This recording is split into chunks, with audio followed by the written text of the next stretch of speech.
Estas férias leve o Observador no bolso. Na praia, no campo ou entre viagens, acompanhe toda a atualidade sem limites.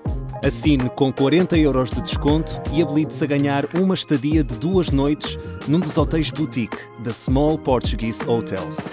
Este verão, desligue da rotina, não da informação. Assine em observador.pt. Vai.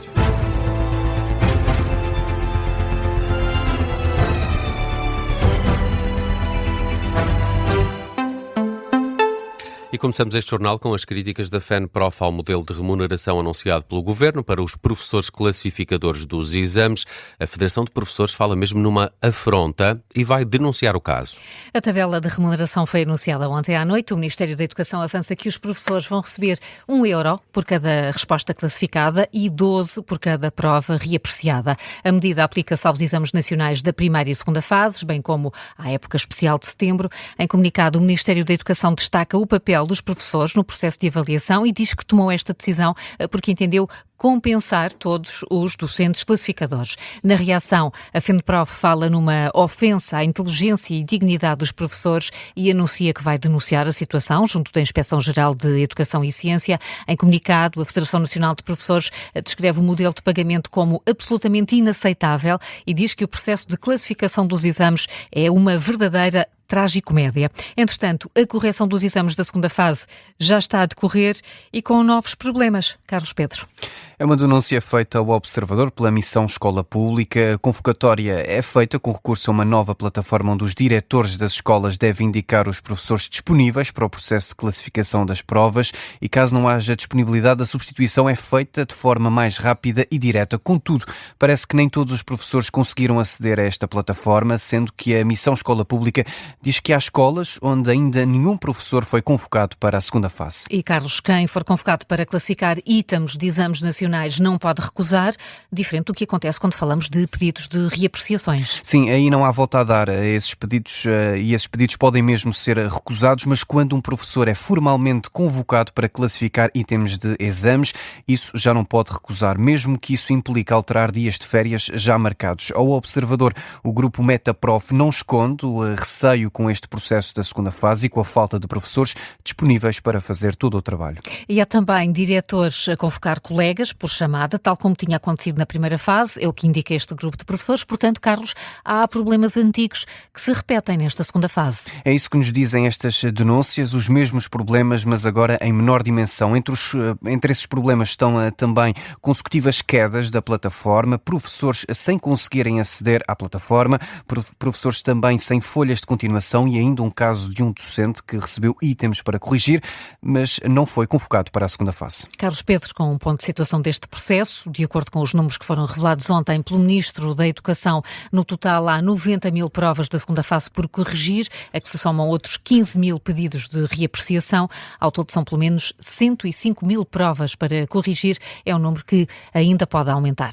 A menor de 12 anos, interceptada pela PSP no aeroporto de Lisboa, alegadamente vítima de tráfico humano, foi levada para um centro de acolhimento, está bem e a interagir com outras crianças e jovens. A PSP encontrou esta menor no aeroporto de Lisboa no último sábado.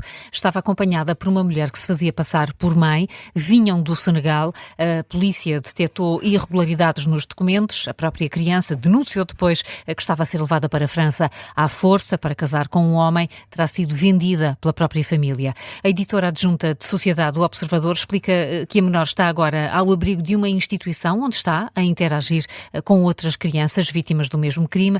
Leonor Riso explica os próximos passos deste caso, que vai ser tratado pela Justiça Portuguesa. Há aqui 3 possibilidades. Ou ficará em Portugal e será integrada no sistema de resposta a crianças neste tipo de situações, ou vai para o país de origem se perceber que há lá familiares que a possam receber e que tenham condições para tal, ou então irá para reagrupamento familiar. Imaginemos que se descobre que há familiares na Europa que possam ficar com ela. Então, por exemplo, esta associação que tem a guarda da menina pode comunicar com o Serviço Social Europeu, como se chama, e tentar definir se há realmente uma resposta de familiares na Europa, por exemplo, para onde ela possa ir.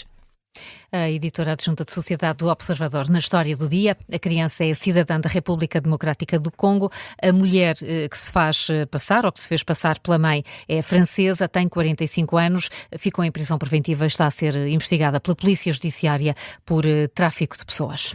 É uma história em destaque no episódio de hoje de A História do Dia, disponível no nosso site e nas plataformas de podcast. O número de frentes do incêndio na Guarda aumentou para 13. Estão no terreno mais de 300 operacionais, 90 viaturas e 11 meios aéreos. Este incêndio começou ontem à hora de almoço na localidade de Rochoso, perto do Sabugal. Há registro de 5 bombeiros com ferimentos ligeiros. O número de meios no terreno tem vindo a aumentar ao longo da manhã. Esta manhã havia apenas uma frente ativa, mas o número já aumentou, entretanto, para 3 frentes ativas, é o que dá conta à Proteção Civil, num ponto de situação feito há instantes. Já em Penafiel continuam as operações de rescaldo do incêndio que foi dominado esta manhã na localidade de 2 igrejas. Atenções viradas também ainda para os grandes incêndios de Espanha e de França.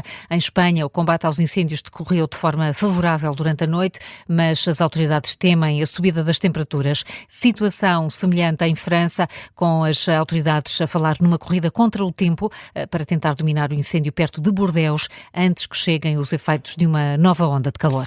Vamos falar de incêndios no Contracorrente, que começa já depois deste Jornal das 10, mas primeiro vamos ainda a outras notícias em destaque esta manhã. Ainda os incêndios. A GNR deteve este ano 155 suspeitos da prática do crime de incêndio florestal. O número é revelado em comunicado na data em que se assinala o Dia Mundial da Conservação da Natureza. Em todo o ano foram registados mais de 5.000 crimes ligados a incêndios florestais.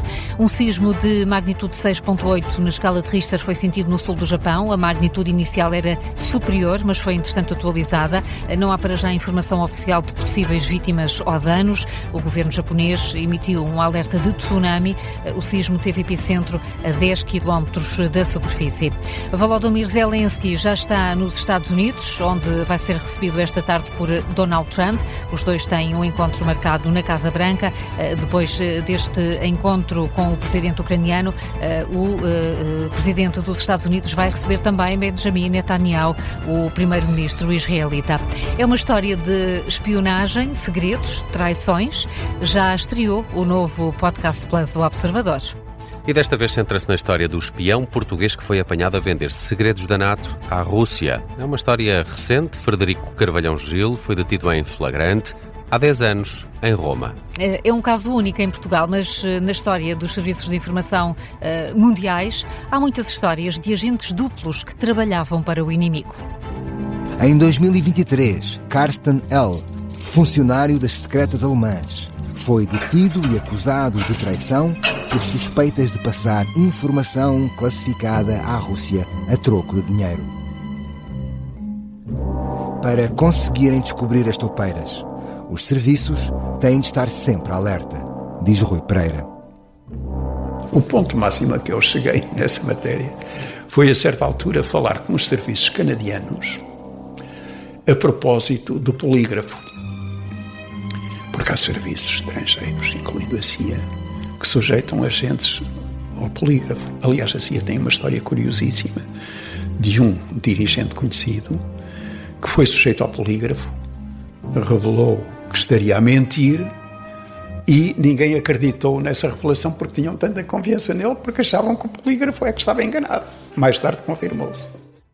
Um certo do episódio de estreia do novo podcast Plus do Observador. A vida dupla do espião traidor, narrado por Ivo Canelas, música original de Bruno Pernadas, os guiões do Pedro Rainho e a sonoplastia da Mariana Sousa Aguiar.